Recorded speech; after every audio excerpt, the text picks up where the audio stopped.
daily basis, spending a lot of money. Most times it doesn't work, most times it works, but you know, when you stop using it, your lip goes back to the way it is.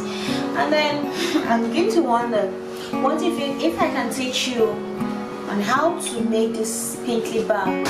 So today I'm going to show you how to produce pink lip balm, which I've been using for long and it has been effective.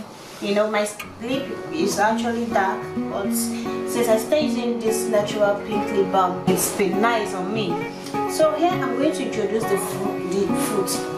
I have here with me, this is called beetroot. I don't know if I'm pronouncing it rightly, but it's called beetroot fruit, beetroot roots, okay, or beetroot fruit. So this is how it is, and it's kind of, you know, reddish. This is the back. The back is brown and the inside is reddish. Beetroot fruit. So, and I have with me here blue silver Vaseline, and then this is natural shea butter. Some people call it Joey. Shea butter is good for cosmetics. A lot of cosmetic people use it.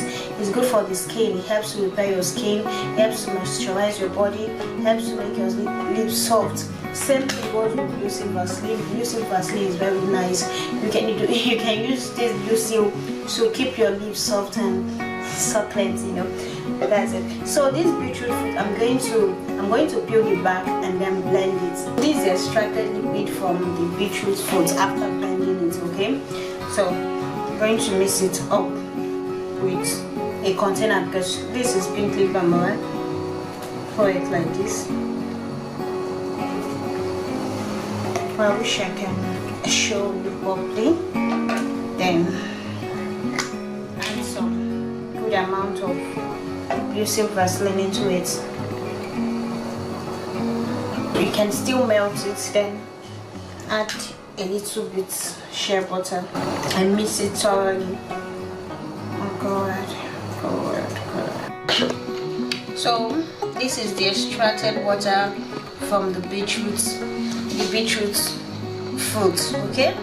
And this is the Vaseline, blue silver Vaseline, and natural shea butter, Ori, okay?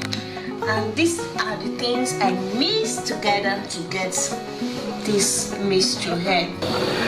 You know, shea butter, Vaseline, and beetroot fruits. This is it. Thank you so much for watching. Please don't forget to subscribe.